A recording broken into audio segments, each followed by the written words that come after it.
చదవబడినటువంటి దైవలేఖన భాగము నుండి అపోస్తుడైనటువంటి పౌలు గారు రోమీలకు రాసినటువంటి లేఖ 8వ అధ్యాయం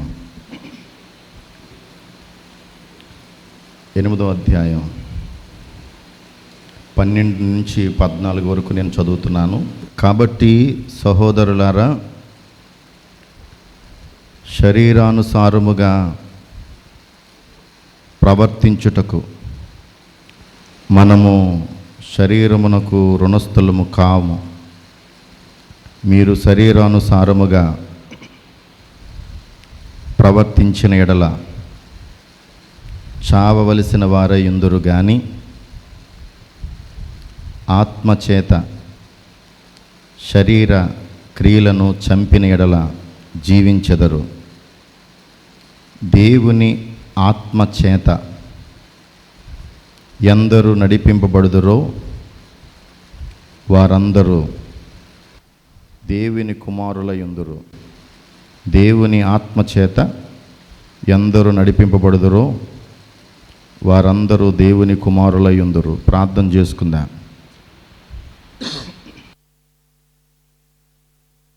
కారకుడా, అత్యున్నత సింహాసనమునందు ఆసీనుడా, మమ్మలను ప్రేమించు తండ్రి, మాకు తోడై ఉన్న దేవా, మా ఆశ్రయ దుర్గమా, మా గొప్ప విమోచకుడా, నీ ఉన్నత నామమునకు, నీ పవిత్ర నామమునకు, నీ ఘనమైన పరిశుద్ధ పాద సన్నిధికి వందనాలు. మా బ్రతుకులలో మీరు అనుగ్రహించిన అనేక ఆత్మీయ సమయములను బట్టి వందనాలు. నేటి దినమును, ఈనాటి ఆత్మీయ సమయమును నీ కృపను బట్టి మా బ్రతుకులలో మీరు ఇచ్చిన ప్రతి విధమైన ఆత్మీయ దీవెనలను బట్టి, ఆత్మీయ ఆశీర్వాదములను బట్టి, ఈనాటి ఆరాధన సమయాన్ని బట్టి నీ సన్నిధికి చేరిన ప్రతి బిడ్డపై మీ కృపా కనికరములు, మీ అత్యధికమైన ఆశీర్వాదములు మాకు దయచేయమని, మీ కృపలో మమ్మల్ని ఎత్తి పట్టుకొనమని ప్రతి విశ్వాసిని నీ కృపానుసారముగా నేటి దినము కొరకైన ఆత్మీయ మాటలు మాకు వినిపింప చేయమని, మా అందరితో మీరు మాట్లాడమని యేసు నామమున అడుగుచున్నాము తండ్రి. ఆమేన్.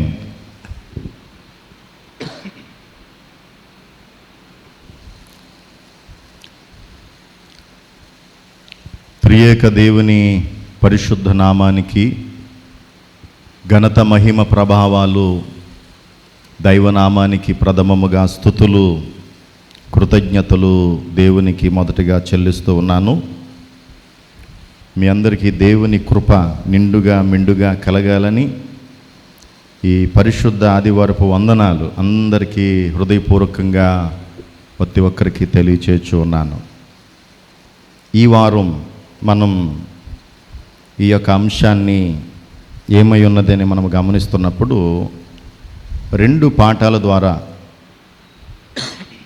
రోమాపత్రిక విశేషించి మూలవాక్యం చదువుకున్నాం. 12 నుంచి 14 వచనాలు, వాస్తవానికి 12 నుంచి 17 వరకు పత్రిక పాఠం యొక్క టెక్స్ట్. ఈ 8వ అధ్యాయం మీరు పరిగణనలోనికి తీసుకుంటే 8వ అధ్యాయంలో 39 వచనాలు ఉన్నాయి ఈ రోమా పత్రికలో. ఇది రోమా సంఘానికి తన యొక్క లేఖను రచిస్తూ ఈ 8వ అధ్యాయానికి వచ్చేసరికి రోమా సంఘానికి చాలా ఎక్కువ సార్లు ఈ 8వ అధ్యాయంలో నొక్కి ఒక్కాణించి బయలుపరచబడినటువంటి ఒక మాట ఏంటంటే, ఈ 8వ అధ్యాయంలో దాదాపు 27, 28 వచనాల వరకు ఒక పదం ఆ పదాన్ని హైలైట్ చేస్తూ చాలా చాలా ఆ పదానికి ఉన్న ప్రాధాన్యతను ఐడెంటిఫై చేస్తూ దాన్ని సాధారణ అక్షరాల్లో కంటే పెద్ద అక్షరాలతో అది ముద్రింపబడి అది చాలా ఎక్కువ సార్లు వ్రాయబడి తెలియపరచబడినటువంటి మాట. ఏ మాట? ఆ మాట వెరీ గుడ్, బాగా మీరు గమనించగలిగారు. అవును, ఆత్మ అనే మాట. ఇది ఆరంభము నుండి కూడా 2వ వచనములో స్టార్ట్ అవుద్ది. అక్కడ మొదలయ్యి ఇది కొనసాగింపబడుతూ ఆ ఆత్మ అనే పదం మనలను సంధింపచేస్తూ ఉంది. దానికి వ్యతిరేకముగా ఇక్కడ మనం ఈరోజు అంశముగా గమనిస్తూ ఉన్నప్పుడు, ఈరోజు అంశం ఏమిటంటే ఆంధ్ర లూథరన్ సంఘానికి ఉన్నటువంటి గొప్పతనం అని చెప్పాలో, ప్రావీణ్యతని చెప్పాలో, ఆరాధనలో సంఘ పితరులు చేసిన ఆ కూర్పు అలాంటిదని చెప్పాలో కానీ, ప్రతి ఆదివారానికి కొనసాగింపుగా ప్రతి పాఠము కూడా ఒక చైన్ లింక్ వల్లే కొనసాగింపు చేస్తూ ఉంటుంది పాఠాల యొక్క సారాంశాన్ని. మొన్న వారం ఆత్మ ఆహారం, శరీర ఆహారం అని చెప్పుకున్నాం. ఇప్పుడు అది తీసుకున్నట ద్వారా ఇక్కడ కొనసాగింపు ఏంటంటే ఆత్మ సంబంధులు, శరీర సంబంధులు. ఈరోజు టెక్స్ట్ ద్వారా ఈరోజు మనం వినేటటువంటి టాపిక్ ఏమై ఉన్నదంటే ఆత్మ సంబంధులు, శరీర సంబంధులు అనేటటువంటి పదం మనము ధ్యానించడానికి ఎంతైనా అందులో ఉండినటువంటి ఆ గుర్తింపు, ఆ ప్రాధాన్యత ఈ పదానికి, ఈ అంశానికి ఉన్నదని నేను మీకు జ్ఞానం చేస్తూ ఉన్నాను. ఈ ఆత్మ సంబంధులు, శరీర సంబంధులు అనేటటువంటి అంశాన్ని మన ముందుంచుకున్నప్పుడు ఈ 2 పాఠాలలో దాని తాలూకా షేడ్స్ ఏవైతే ఉన్నాయో వాటిని చూడదలిచిన వారముగా మనముంటూ ఉన్నాం. ఆత్మ సంబంధులు అనే పదాన్ని ముందు చూద్దాం. తర్వాత శరీర సంబంధులు అనే పదాన్ని కూడా మనం వివరించుకొనడానికి ప్రయత్నము చేద్దాం. ఇప్పుడు ఆత్మ సంబంధులు అనే మాటను మనం ఈ పాఠములో చూస్తున్నప్పుడు అసలు ఎవరు ఆత్మ సంబంధులు అనేవారు ఎవరు అని మనం గమనించగలుగుతూ ఉన్నప్పుడు చాలామంది వారికి వారు అనుకుంటారు, మేము ఆత్మ సంబంధులము, మేము ఆత్మ సంబంధులము అని అనుకుంటూ ఉంటారు. దేవాలయంలో గనక ఒక ఎక్సర్సైజ్గా 2 బోర్డులు మనం పెట్టామనుకోండి, ఒకటి ఆత్మ సంబంధులు కూర్చునే ప్లేస్ అని ఒక బోర్డు తగిలించి, రెండో ప్లేస్లో శరీర సంబంధులని బోర్డు తగిలిస్తే మనందరం ఎక్కడ కూర్చుంటాం అంటే మనం అందరం ఏమనుకుంటున్నాం, మనము ఆత్మ సంబంధులం. ఖాళీగా ఉంటాయి. ఎక్కడ శరీర సంబంధులు ఉండబడిన ప్లేసులు ఎన్నున్నా, ఎన్ని కుర్చీలు ఖాళీగా ఉన్నా కూర్చోము అక్కడ మనం కదా.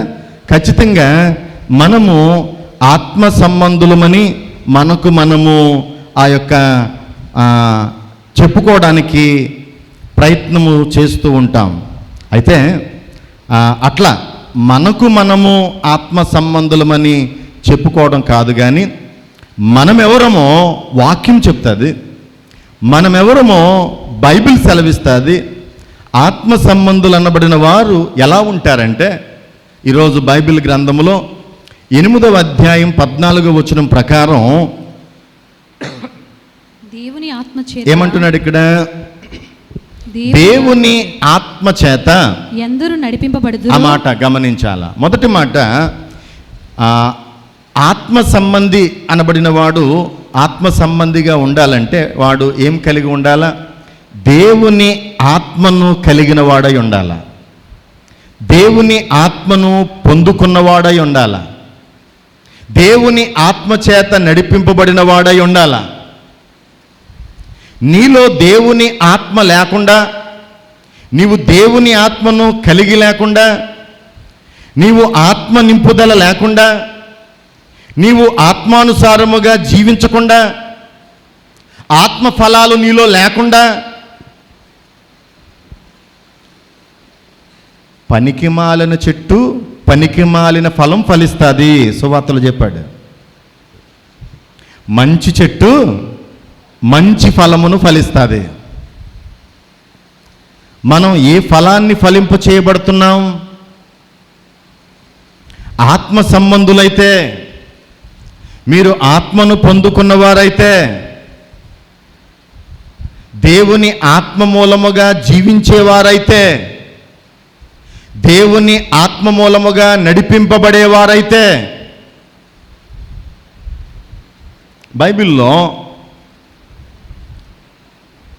బెల్షాజర్ అనే రాజు కాలానికి మనం ఒకసారి వెళితే, ఈ బెల్షాజరు రాజు ఎవరు కుమారుడు? రాజైన నెబుకద్నెజరు కాలపు సమయాన్ని మనం గమనిస్తూ ఉన్నప్పుడు, కాని మార్గములో చాలా బ్యాడ్ థింగ్స్తో రాజు తన విందుశాలలో చేయకూడని పనులు చేస్తూ తాను జరిగిస్తున్నటువంటి పరిస్థితులను మనం గమనిస్తూ ఉన్నప్పుడు, అక్కడ ఒక అద్భుతమైనటువంటి పరిస్థితి, సన్నివేశం నడిపించబడతా ఉంటుంది. ఏంటా సన్నివేశం అంటే, ఒక హస్తం కేవలం ఆ హస్తము మాత్రమే అక్కడ ఉండి, గోడ మీద ఒక వ్రాత వ్రాయబడుచుండినటువంటి పరిస్థితి మనకు కనబడుతూ ఉంటుంది. గోడ మీద కేవలం ఏ రూపము లేదు, అక్కడ ఏ స్వరూపము అక్కడ లేదు, కానీ కేవలం ఈ చెయ్యి భాగం మాత్రమే, ఈ హస్తపు వేలు మాత్రమే అక్కడ గోడ మీద ఒక వ్రాత వ్రాయబడబడడం మనము గమనిస్తూ ఉంటాం. అది చూచిన రాజు తన ముఖం ఏమైందంటాడు అక్కడ? వికారమాయను. మనస్సులో ఏదో ఒక విధమైన కంగారు, గాబరా, కలవరం. అక్కడ వాడిన మాట ఏంటంటే, రాజు యొక్క నడుము కీళ్లు వదిలి అతని మోకాలు గడగడ గడగడగడ భయముతో చాలా గాబరా పడి బెంబేలెత్తిపోయాడు రాజు. దేన్ని బట్టి? ఒక హస్తము వేలు గోడ మీద వ్రాయబడుచుండినటువంటి ఆ సన్నివేశాన్ని చూచిన భయముతో, కంగారు, గాబరా ముఖం. రాజు చాలా టీవీగా ఉంటాడు, రాజు చాలా హుందాగా ఉంటాడు. అలాంటోడి యొక్క ముఖములో చావు కళ కనపడతా ఉంది, ముఖం చిన్నబడిపోతా ఉన్నది, రాజు ముఖం వికారమవుతుంది. ఈ సందర్భం ఎవరికి చేరిందంటే, ఆ ఇంట్లో రాజుగారి యొక్క తల్లిగారు, అవ్వగారు, బహుశా పెద్దరాణి గారికి చేరింది. యువరాజు బెల్షాజరు రాజు భయపడిపోయాడంట. రాజు కంగారు పుట్టిందంట, గడగడ గడగడ వణికిపోతున్నాడట అని ఇంట్లో ఉన్న పెద్దరాణికి తెలిస్తే, పెద్దరాణి ఎవరి దగ్గరకు వచ్చింది ఇప్పుడు? ఈ బెల్షాజరు దగ్గరకు వచ్చి, ఆ 10వ వచనంలో చూడండి, అక్కడ 5-10 వచనం ప్రకారం, రాజునకును అతని అధిపతులకును జరిగిన సంగతి రాణి తెలుసుకుని విందు గృహమునకు వచ్చి ఇట్లనెను, రాజు చిరకాలము జీవించునుగాక. నీ తలంపులు నిన్ను కలవరపరచనీయకము, నీ మనస్సు నిబ్బరముగా ఉంచు అని పెద్దరాణి ఈ రాజును, బెల్షాజరును ధైర్యపరుస్తుంది, దృఢపరుస్తుంది, సలహా చెప్తుంది, సూచన చెప్తుంది. ఎవరి గురించి ఇప్పుడు బెల్షాజరుకు పెద్దరాణి పరిచయం చేస్తుందంటే 11వ వచనంలో, నీ నీ రాజ్యంలో ఒక మనుష్యుడున్నాడు. ఈ కంగారుని కనికొనకు, నీకు తగిన సలహా ఇవ్వడానికి ఒక మనుష్యుడున్నాడు. ఎక్కడ? నీ రాజ్యములో ఒక మనుష్యుడున్నాడు. ఆ మనుష్యుడు ఎలాంటోడో తెలుసా? పరిశుద్ధ దేవత ఆత్మ గలవాడు. అతడు ఆత్మ గలవాడు, ఆత్మను పొందుకున్నవాడు. అతడు నీ తండ్రి కాలములో అతడు దైవ జ్ఞానం వంటి జ్ఞానం గల బుద్ధి తెలివి గలవాడయుండుట నీ తండ్రి ఎవరికి తెలిసింది? నీకు జన్మనిచ్చిన నీ తండ్రికి తెలుసు. నీ తండ్రి కాలములో కూడా ఇతగాడు ప్రావీణ్యం కలిగినోడు, దేవుని ఆత్మ కలిగినోడు. ఇప్పుడు నీకు పట్టిన భయం ఏదైతే ఉందో, నీకు తెలియని రాతే ఆ యాస ప్రాస పదం భావం వెనకాల ఉండినటువంటి ఉద్దేశాలు ఏంటో నీకు తెలియచెప్పడానికి ఎవరు కావాలి? నీకు దేవుని ఆత్మ గలవాడు. అతడున్నాడు మన రాజ్యములో. అతని పేరు దానియేలు. అతగాడి గురించి, ఈ దానియేలు గురించి, ఆ దానియేలు బుద్ధిమంతుడని, ఆ దానియేలు భక్తిపరుడని, ఆ దానియేలు జ్ఞానం గలవాడని, అతని ఆత్మ ద్వారా ఈ వ్రాత యొక్క ఉద్దేశాన్ని చెప్పగలడని, దానియేలు యొక్క ఆత్మ నడిపింపు, దానియేలుకుండినటువంటి ఆత్మ జ్ఞానం, దేవుని ఆత్మ ఎందరినైతే నడిపిస్తాదో వారు పరిశుద్ధులుగా జీవిస్తారు. దేవుని ఆత్మను బట్టి ఎవరు నడిపించబడతారో దేవుడు కోరుకున్నట్లు వారు ఉంటున్నవారుగా ఉన్నట్లుంటారు. ఈ మాట మనకు తెలుసు.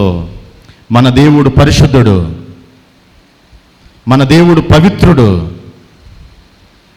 ఆయన పిల్లలైన వారు కూడా ఎలా ఉండాలని, ఆయన రాజ్యానికి వారసులైన వారు కూడా ఎలా ఉండాలని? పరిశుద్ధులుగా ఉండాలని. దానియేలులో ఏ లోపము ఎందుకు లేదు? దానియేలులో ఏ తప్పు లేదు. ఎందుకు లేదు అంటే అతడు దేవుని ఆత్మ కలిగినవాడు, దేవుని ఆత్మ మూలముగా నడిపింపబడినవాడు.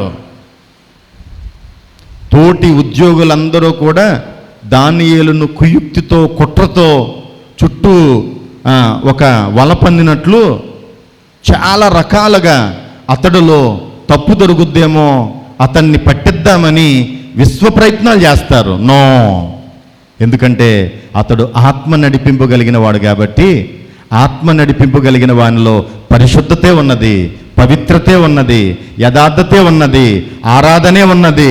పరిస్థితులు ప్రమాదముగా ఉన్నా కూడా యథాప్రకారం దేవునికి తనకు ఉన్నటువంటి బంధాన్ని, బాంధవ్యాన్ని, ఆత్మీయ బాంధవ్యాన్ని డ్యామేజ్ చేసుకోలేదు. ఖచ్చితమైన గురి కలిగిన వాడై దేవుని చిత్తములో తాను నడిచినవాడు. కాబట్టి ఆత్మ సంబంధులు ఏం కలిగి ఉంటారు? దేవుని ఆత్మ కలిగి దేవుని ఆత్మ నడిపింపుతో వారు జీవిస్తారు. ఇది సూచన. నీవు నడిపింపబడుతున్నావా? దేవుని ఆత్మ చేత ప్రేరేపింపబడుతున్నావా?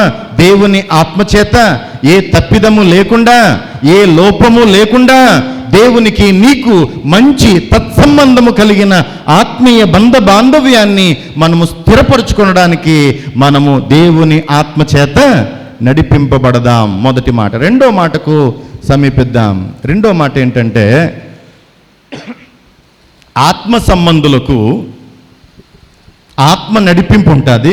రెండవది, ఆత్మ సంబంధులకు దేవుని సాక్ష్యము కలిగి ఉంటారు వారు. ఆత్మ సంబంధులకు తప్పకుండా ఈ 16వ వచనము చూడండి, 8వ అధ్యాయం రోమా పత్రికలో. దేవుని పిల్లలమని ఇక్కడేమన్నాడో చూడండి. మనము దేవుని పిల్లలమని ఆత్మ తానే మన ఆత్మతో కూడా సాక్ష్యమిచ్చుచున్నాడు అన్నాడు. సాక్ష్యం. మొదటిది ఆత్మ నడిపింపు, రెండవది సాక్ష్యం. దేవుని సాక్ష్యం గలవారై ఉంటారు. దేవుని సాక్ష్యం అనేది చాలా ప్రాముఖ్యం. క్రైస్తవునికి సాక్ష్యం ఉండాలి. సాక్ష్యము లేని జీవితం వృధా. వ్యక్తిగత సాక్ష్యం ఉండాలి, కుటుంబ సాక్ష్యం ఉండాలి, సంఘ సాక్ష్యం ఉండాలి, ఉద్యోగ సాక్ష్యం ఉండాలి. మనం ఎక్కడున్నా మన పరిధిలో మనందరికీ బాగా తెలిసిన మాట, హృది, గది, వీధి. ఈ మాటలు మనకు తెలుసు కదా. వృధిలో అనగా హృదయంలో ఏముండాలి? దేవుని వాక్యాన్ని, నీ వాక్యాన్ని నీ హృదయం అనే పలక మీద పెట్టుకో. నీ గది, ఏకాంతంగా దేవునికి నీవు అక్కడ ప్రార్థన చేయి. వీధి అంటే సమాజం. వీధిలో ఏముండాలి? అక్కడ వాక్యం పెట్టుకున్నాం, చాలా ప్రాముఖ్యం వాక్యం. ప్రార్థన, దేవునితో మాట్లాడాలా, నీ పర్సనల్ ప్రేయర్ నీ రూమ్లో, నీ గదిలో.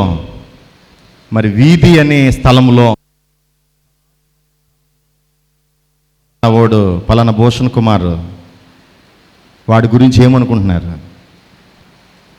నీ గురించి ఏమనుకుంటున్నారు? నిన్ను గురించిన సాక్ష్యం, నీవు నడుస్తుంటే నీ వెనకాల నీ గురించి ఏం మాట్లాడుకునే ప్రవర్తన నీ ప్రవర్తన, ఏమి మాట్లాడుకునే మాటలు నీ మాటలు, ఏమి మాట్లాడుకునే వ్యక్తిత్వం నీ వ్యక్తిత్వం, నీ భాషా శైలి ఎలాంటిది, నీ తీరుతెన్నులు ఎలాంటివి. క్రైస్తవునికి తప్పకుండా సాక్ష్యము లేకపోతే, సాక్ష్యం పోయినా ప్రాణం పోయినా ఒకటే అన్నాడు ఒక సేవకుడు.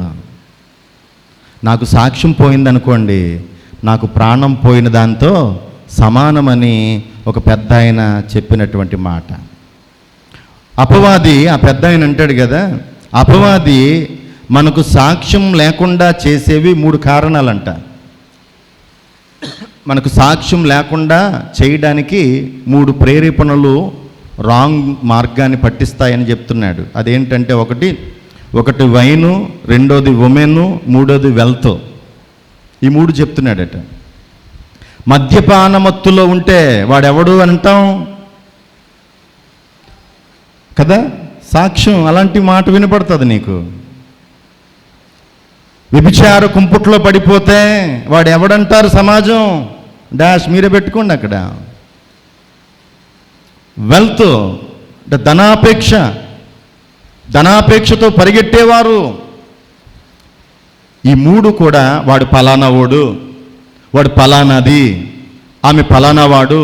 ఇట్లా ఈ పెద్ద ఆయన వైను, ఉమెను, వెల్త్, నిన్ను సాక్ష్యం లేకుండా వాటిని బట్టి నువ్వు జాగ్రత్త, జరభద్రం, నీకు వీధిలో సాక్ష్యం లేకుండా చేస్తాది అని చెప్పబడుతున్నటువంటి మాటలు.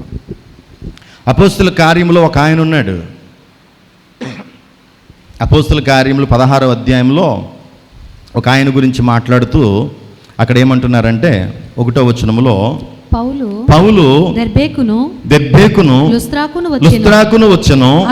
అక్కడ తిమోతి అని ఒక శిష్యుడు ఉన్నాడు. 2వ వచనం, అతడు లుస్త్రాలోను ఈకోనియాలోను ఉన్న సహోదరుల వలన మంచి పేరు పొందినవాడు. మంచి సాక్ష్యం చూడండి, గుడ్ నేమ్. ఎవరికి? పౌలు గారికి ప్రియమైన శిష్యుడు. పౌలు చాలా గొప్పది. చాలా చోట్ల పౌలు ఏమంటాడంటే, నేను ఒక సంఘ శ్రేయస్సు కొరకు ఒక కాపరిని నేను మీ దగ్గరకు పంపించాలంటే, ఆ పంపించే వాళ్ళలో సంఘానికి శ్రేయస్సుకరమైన పాదిరి గారు అని అనడములో నా దగ్గర బెస్ట్ ఎవరున్నారని నేను చూన్ చేస్తే, అందులో అదుముడు ప్రథముడు ఎవరు? తిమోతి అనే వ్యక్తి మీ దగ్గరకు వస్తాడు. అతడి కంటే మంచివాడు నా దగ్గర ఇంకొకడు, అతడే గ్రేట్ అని పౌలు సమాధానం ఇస్తాడు. పౌలు పక్షాన తిమోతికి ఇవ్వడమే కాకుండా తిమోతి తన యొక్క ఊరోళ్ళ దగ్గరికి వెళ్తే, తన ప్రాంతవాసుల దగ్గరికి వెళితే, ప్రతి గడప తట్టి లేస్తే అక్కడ ఈకోనియా కానీ లుస్త్రా కానీ ఈ లుస్త్రా ఈకోనియా ప్రాంతములో ఉన్న ప్రజలందరూ కూడా ప్రతి గడపలో నుండి కూడా వచ్చి చెప్తారు. ఏం చెప్తారంటే, మంచోడండి మా తిమోతికి మంచి పేరు మేము ఇవ్వగలం అని ఏముంది, సాక్ష్యం. ఆత్మ సంబంధులకు ఏముంటుంది, సాక్ష్యం ఉంటుంది. నిన్ను గురించి సాక్ష్యం ఉంటే నీవు ఆత్మ సంబంధివని ఏ బోర్డు దగ్గర కూర్చోకర్లా. ఆత్మ సంబంధుల బోర్డు ఉంది, శరీర సంబంధుల బోర్డు ఉంది. నీవు ఆత్మ సంబంధివని నీవు అడ్రస్ చేసుకోవడం కాదు, కానీ ఎవరు మొదట ఆత్మతో నడిపించబడతారు, రెండవది ఎవరికి ఈ ఆత్మీయ సాక్ష్యం ఎవరికైతే ఉంటుందో. మీకు ఇంకొక మాట చూపిస్తాను. అపోస్తుల కార్యముల్లోనే ఒక ఆయన అన్యుడు, కొర్నేలి అనే ఒక ఆయన ఉంటాడు. ఈ కొర్నేలి ఒకానొక సమయంలో మిట్ట మధ్యాహ్నం ఒక దర్శనం వస్తుంది. ఆ దర్శనంలో కొర్నేలి ఏం చెప్తాడంటే, కొర్నేలికి దేవదూత చెప్పే మాట ఏంటంటే, పలానా ప్రాంతంలో పలానా ఆయన ఉన్నాడు, ఆయన పేరు పేతురు. ఆ పేతురును ఈ ప్రాంతానికి నీవు, నీ ఇంటికి నీవు, ఈ ప్రదేశానికి నీవు రప్పించవలసిన ఆవశ్యకతను అక్కడ తెలియజేస్తాడు. ఇప్పుడు కొర్నేలి ఏం చేస్తాడంటే, ఇంటి పనోళ్ళు, ఇంట్లో నౌకరులుగా ఉన్నవారు, ఇంట్లో సహకారులుగా ఉన్నవారు, ఇద్దరి పనివారిని సెలెక్ట్ చేస్తాడు. ఇంకొక ఆయన తన సైన్యములో ఒక సైనికుడును సెలెక్ట్ చేస్తాడు, భక్తిపరుడైన వాడిని. ఈ సైనికుడును ఇద్దరు పనోళ్ళని కలిపి ఈ ముగ్గురిని ఎక్కడికి పంపిస్తాడు, పేతురు దగ్గరికి పంపించి, పేతురును నా యొద్దకు మీరు తోడుకు రండి, ఇక్కడ మినిస్ట్రీ చేయాలా, ఇక్కడ పరిచర్య చేయాలా, ఇక్కడ సువార్త చేయాలా, ఇక్కడ దేవుని వాక్యం ప్రకటించాలా, అతడు ఎక్కడున్నాడో మీరు పలానా ప్రాంతానికి మీరు వెళ్ళి వెతికి తీసుకురండి అని తనను పంపిస్తూ ఉంటారు. ఇప్పుడు ఈ ఇంటి పనోళ్ళు, ఇప్పుడు ఈ సైన్యములో ఉన్నటువంటి సైనికుడు, ఈ ముగ్గురు ఈ పౌలును, ఈ పేతురును కనుగొని అక్కడికి వెళ్ళినప్పుడు అపోస్తల కార్యములు 10వ అధ్యాయము 22వ వచనం చూస్తే, అందుకు వారు, ఈ 10:22 వచనం ప్రకారం అందుకు వారు అంటే, అందుకు వారు ఎవరంటే ఇద్దరు పనోళ్ళు సైనికుడు. ఇద్దరు పనోళ్ళు సైనికుడు ఏం చెప్తున్నారు, నీతిమంతుడు, దేవునికి భయపడువాడును, యూదాజనులందరి వలన మంచి పేరు పొందినవాడైన శతాధిపతియగు కొర్నేలి అను ఒక మనుష్యుడున్నాడు. ఎంత చక్కగా మా గురువు గారు, మా యజమాని కొర్నేలి అని చెప్పే మాటకు ముందు కొర్నేలికి ఎలాంటి డిగ్రీలు ఇంటి పనోళ్ళు పెడుతున్నారో ఆ సైనికుడు పెడుతున్నాడు. గమనించండి, నీతిమంతుడండి, నీతిమంతుడు, దేవునికి భయపడేవాడు. ఇంకా చెప్పాలంటే మా యూదా జనులందరి వలన, యూదుల ద్వారా ఈ అన్యుడైనప్పటికీ కూడా ఈ కొర్నేలి గురించి మీరు ఆరా తీస్తే కొర్నేలి ఎవరని సాక్ష్యం చెప్తారంటే, మంచోడు కొర్నేలి, చాలా ఖచ్చితమైనటువంటి జీవితం కలిగినోడు కొర్నేలి. ఎవరు వేలెత్తి చూపించుకునేటటువంటి కింద స్థాయి పనికి మాలిన పళ్ళు కాయడు. అతడు మంచి చెట్టు, అతడు మంచివాడు. ఆత్మ నడిపింపుంటే ఆత్మ కార్యాలు చేస్తారు. అందుకే కొర్నేలి చేసే కార్యాలు 10వ అధ్యాయము 1-2 వచనాల్లోనే చెప్తాడు. అతడు భక్తిపరుడు, తన ఇంటి వారందరినీ భక్తిగా నడిపించేవాడు, అలాగే బాధ్యత కలిగిన ఉద్యోగి, అలాగే సమాజానికి ధర్మ కార్యాలు, మంచి పనులు చేసేవాడు, మంచి సాక్ష్యం కలిగినవాడు. మనం చూస్తున్నాం, ఆత్మ సంబంధులు ఆత్మ చేత నడిపింపబడతారు. రెండవది మంచి సాక్ష్యం ఉంటుంది సమాజంలో. రెండో మాట, మూడో మాట మీరు గమనిస్తే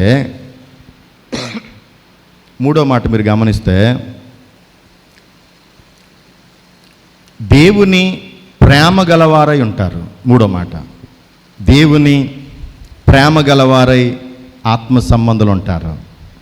ఇక్కడ దీనికి ఆపోజిట్గా సువార్త పాఠంలో, మత్తయి సువార్తలో 7వ అధ్యాయంలో ఇక్కడ ముందుకు వెళితే 15వ వచనంలో ముందుకు వెళితే గొర్రె చర్మము వేసుకుని అని అన్నారు. కానీ వాళ్ళు ఒరిజినల్కి గొర్రె చర్మం వేసుకున్నారు, కానీ గొర్రె చర్మము వెనకాల ఏం దాగి ఉందన్నాడు? తోడేలు స్వభావం. ఆ తోడేలు క్రూరమైన తోడేలు. క్రూరమైన తోడేలు ఏం కలిగి ఉంటుంది? ప్రేమ కలిగి ఉంటుందా? నో. తోడేలు అవతల వారికి హాని చేసేది. తోడేలు ప్రమాదము చేసేటటువంటిది. అక్కడ చెప్తున్నాడు 16వ వచనంలో, ముళ్ళ పొదలలో ద్రాక్ష పళ్ళైనను పల్లేరు చెట్లను అంజూరపు పండ్లైనను కోయుదురా. జరగని పని అది. తోడేలు మనస్సు ఎవరికుందో వాళ్ళ ప్రేమను ఎంత మాత్రము చూపించలేరు. ఆత్మ ఫలము ఏమనగా అని అదర్ చేస్తే ఫస్ట్ ప్లేస్ ఎవరిది? లవ్. అంటే ఆత్మ సంబంధులు, ఆత్మఫలం, ఆత్మ సంబంధులైన వారు ఖచ్చితంగా ఉండవలసిన లక్షణాల్లో లక్షణం ఏంటది? ప్రేమ.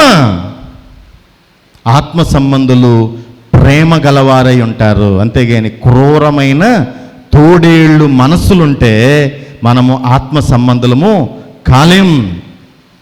ముళ్ళ పొదలలో ద్రాక్ష పళ్ళు దొరకవు,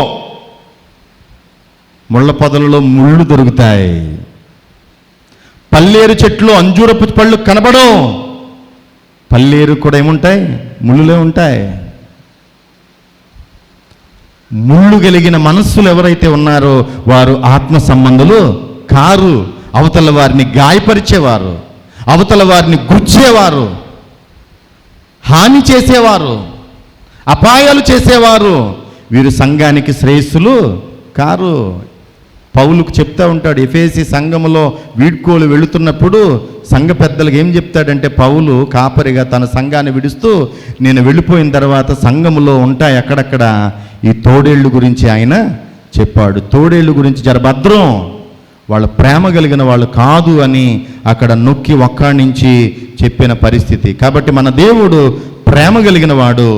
ఆ ప్రేమ కలిగిన దేవుడు మనల్ని కూడా ప్రేమ కలిగి, ఆ ప్రేమ కలిగే విధానంలో కూడా మాటతోనూ నాలుగుతోనూ కాక క్రియలతో ప్రేమించే ప్రేమ కావాలా. నా యేసయ్య క్రియలతో చూపించాడు ప్రేమను. ఆత్మ సంబంధులు కూడా క్రియలతో చూపించే ప్రేమ మనము చూపించాలి. సమయం అవుతుంది. 4వ మాట ఆత్మ సంబంధులు. చివరిగా ఈ మాట ఆత్మ సంబంధులకు సంబంధించిన చివరి మాట, 4వ మాట. వీరేం చేస్తారంటే దేవుని చిత్తాన్ని జరిగించేవారు. ఆత్మ సంబంధులు దేవుని చిత్తాన్ని జరిగించువారై ఉంటారు. మత్తయి సువార్తలో చెప్పాడు ఆల్రెడీ 1:27 వచనములో చివరి మాటలు అంటాడు, పరలోకమందున్న నా తండ్రి చిత్తము చేయువాడే అనే మాట. పరలోకమందున్న నా తండ్రి చిత్తము చెయ్యువాడే. దేవుని ఆత్మ సంబంధులు దేవుని చిత్తాన్ని జరిగిస్తారు. దేవుని ఆత్మ సంబంధులు దేవుని ఆత్మ ద్వారా నడిపింపబడడం ద్వారా దేవుని చిత్తము కానివి చెయ్యరు. ఇది దేవుని చిత్తం కాదంటే స్టాప్, ఇది దేవుని ఉద్దేశం కాదంటే ఆగిపోతారు. దేవుని చిత్తం జరిగించడంలో యేసయ్య అగ్రగణ్యుడు. ఖచ్చితంగా ఆయన 12 ఏళ్ల ప్రాయములోనే లబోదిబోమని తల్లిదండ్రులు పిల్లవాడిని వెతుక్కుంటున్నారు. కానీ వాస్తవానికి ఆ వయసు నుంచి కూడా నా యేసయ్య, నేను నా తండ్రి పనుల మీద, నా తండ్రి చిత్తం మీద, నా తండ్రి అప్పగించిన బాధ్యత మీద నేనున్నాను. గెత్సేమనే వనములో కూడా ఆయన చేసే ప్రార్థన, తండ్రి నీ చిత్తమే సిద్ధించుగాక. కుమారుడైన క్రీస్తు శిష్యులకు ఒక ప్రార్థన నేర్పుతాడు. ఇప్పటికీ మనం ఆ ప్రార్థన చేస్తూ ఉంటాం. ప్రభువు నేర్పిన ప్రార్థన, పరలోకమందు నీ చిత్తం ఎలాగైతే నెరవేరుతుందో భూమి యందును కూడా నీ చిత్తం నెరవేరునుగాక. 12 ఏళ్ల ప్రాయములో దైవ చిత్తం, గెత్సేమనే వనములో శోధనలు, వేదనలు, సిలువ శ్రమ వస్తుందన్న నాయన నీ చిత్తమే సిద్ధించుగాక. శిష్యులకు ఒక ప్రార్థన నేర్పిస్తే అందులో ఒక పాయింట్ తప్పకుండా పరలోకములో నీ చిత్తం, భూలోకములో కూడా ఉండాలి నీ చిత్తం. విశ్వాసులకు తండ్రి అయిన అబ్రహాం అని చెప్పుకుంటున్నటువంటి అబ్రహామును గురించి 12వ అధ్యాయం ఆదికాండంలోకి వెళితే అక్కడ అంటాడు దేవుడు, కమాన్ అబ్రహాం రా, నీ ప్రాంతాన్ని విడువు, నీ ప్రదేశాన్ని విడువు, నీ బంధువులను విడువు, నీ ఇంటి వారిని విడువు, నేను చూపించే దేశం నీవు వెళ్ళంటే తలొగ్గాడు దేవుని చిత్తానికి. తన ప్రదేశ ప్రాంత నివాసాలను విడిచి తాను ప్రయాణమవలసిన దేవుని చిత్తాన్ని చూచి వెళ్ళాడు. 22వ అధ్యాయానికి వచ్చేసరికి 22వ అధ్యాయంలో కలిగినటువంటి సంతానమనబడినటువంటి ఇస్సాకును మోరియా పర్వతం వెళ్ళి, నీ ఒక్కగానొక కుమారుడైన ఇస్సాకును నీ నాకు బలి అంటే మారుమాట చెప్పకుండా మోరియా పర్వతం దగ్గరికి వెళ్ళి పొద్దున్నే కట్టెలు పేర్చి బలిపీఠం కట్టి అక్కడ బిడ్డను పరుండబెట్టి కత్తి ఎత్తి దేవుడు అడిగాడు కదా అని అర్పణగా దేవుని చిత్తాన్ని బట్టి ఇచ్చేయడానికి సిద్ధం. దేవుని చిత్తాన్ని చేయడంలో కొడుకునైనా ఇవ్వడానికి. ఆత్మ సంబంధేనా మరి అబ్రహాము? డెఫినెట్లీ. మరి నీవు నేను కూడా ఆత్మ సంబంధులమైతే దేవుని చిత్తాన్ని జరిగిస్తాం. మనం చూస్తున్నాం ఆత్మ సంబంధులైతే ఆత్మను కలిగిన వారై ఉంటారు. ఆత్మ సంబంధులైతే దేవుని సాక్ష్యము కలిగి ఉంటారు.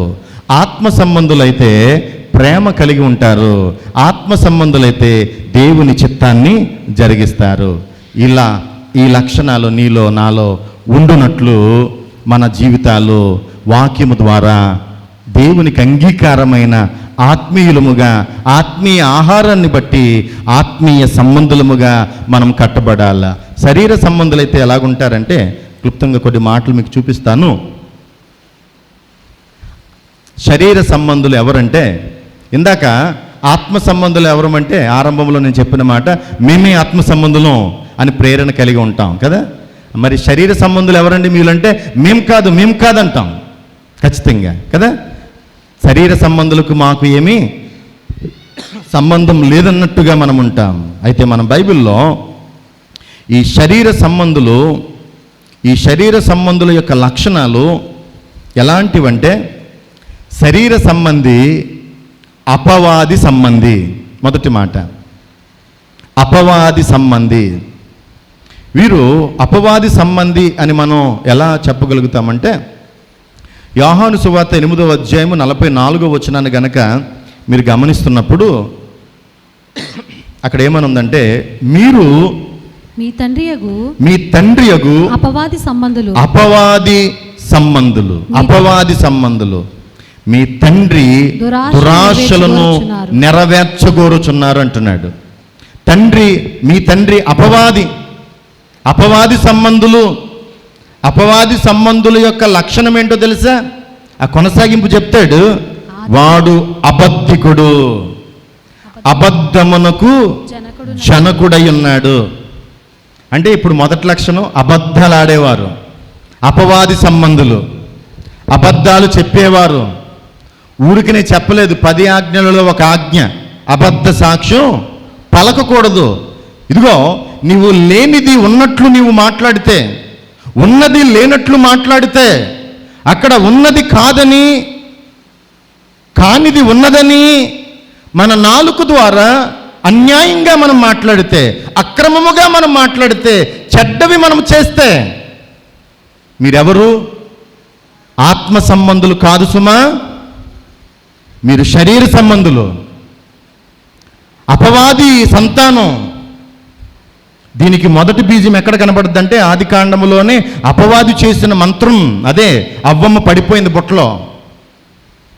అపవాది దగ్గర చెప్పిన అబద్ధం, అపవాది అనబడిన ఆ సాతాను దేవుని సంబంధి ఆత్మను అపవాది కుయుక్తి చేత, అబద్ధం చేత మనం నిజానికి మనం స్థానం ఇవ్వం. కానీ చాలాసార్లు కాని మాటలకు అవ్వమ్మ ఎంత మాత్రము ఆలోచన చేయకుండా అబద్ధంలో మునిగిపోయింది. తన ఆత్మను దేవునికి విరుద్ధంగా పాడు చేసుకుంది. కాబట్టి అబద్ధం చాలా ప్రమాదం. అబద్ధం చాలా డ్యామేజ్ చేస్తుంది. కాబట్టి మనము అపవాది సంబంధులముగా ఉండకూడదు. రెండో మాట ఏంటంటే, ఇక్కడ శరీర సంబంధుల్లో ఆచరణలో, వాక్యపు ఆచరణలో ఉండరు. అపవాది సంబంధులు వారు అబద్ధాలు ఆడతారు.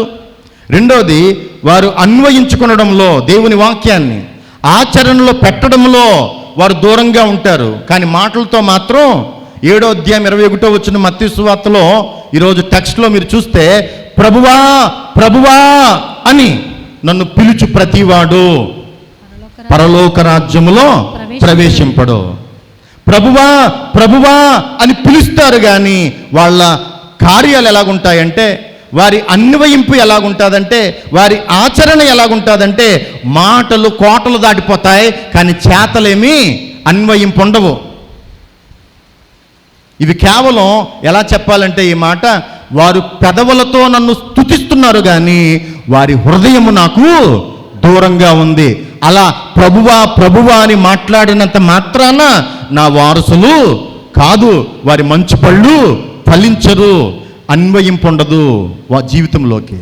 వాక్యాన్ని ఆచరణ చెయ్యరు కానీ మాటలే ఉంటాయి. కానీ మాటల కంటే చేతలు కావాలి. వారు ఆచరణలో దూరస్తులుగా ఉన్నారు. తర్వాత 3వ మాట ఏంటంటే, శరీర సంబంధులకి అక్రమము చేయువారు అనగా శరీరానుసారులు వారి ఇష్టారాజ్యం, వారి జీవితం, వారు ఇష్టారాజ్యంగా వారు జీవిస్తారు. సక్రమము లేకుండా అక్రమముగా జీవిస్తారు. ఈ మాట ఆల్రెడీ మనం ఇందాక ప్రభువు 23వ వచనములో చెప్పినటువంటి మాట ఏంటంటే, అక్రమము చేయువారులారా నా యొద్ద నుండి గెట్ అవుట్ అంటున్నాడు. మీరు ఎక్కడి నుంచి పొండి. అక్రమమైన జీవితం, నైతికత లేని జీవితం, యథార్థత లేని జీవితం, మంచి కార్యాలు లేని జీవితం, ప్రభువుకి వాక్యానికి విరుద్ధముగా జీవించేవారు దేవాలయాన్ని అక్రమం చేశారు. యేసు ప్రభుల వారందరినీ వెళ్ళగొట్టనారంభించాడు. మన హృదయములో అక్రమము నిండితే ప్రేమకు అక్రమానికి సంబంధం ఉంటుంది. యేసయ్య చెప్తాడు, అక్రమము విస్తరించుట వలన ప్రేమ చల్లారిపోతుంది అని సువార్తల్లో ప్రభువు నొక్కి ఒక్కడి నుంచి తెలియపరిచిన మాట. కాబట్టి శరీర సంబంధులు క్రమము ఉండదు, వారికి అక్రమము వారి జీవితం. చివరిగా 4వ మాట ఏంటంటే, ఈ యొక్క శరీర సంబంధులు అగ్నిలో వేయబడతారు.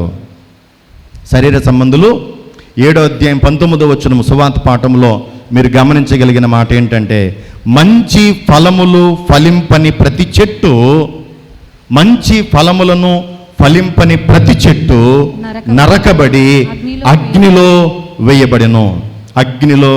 వేయబడెను. ఈ సందర్భం మనకు తెలుసు.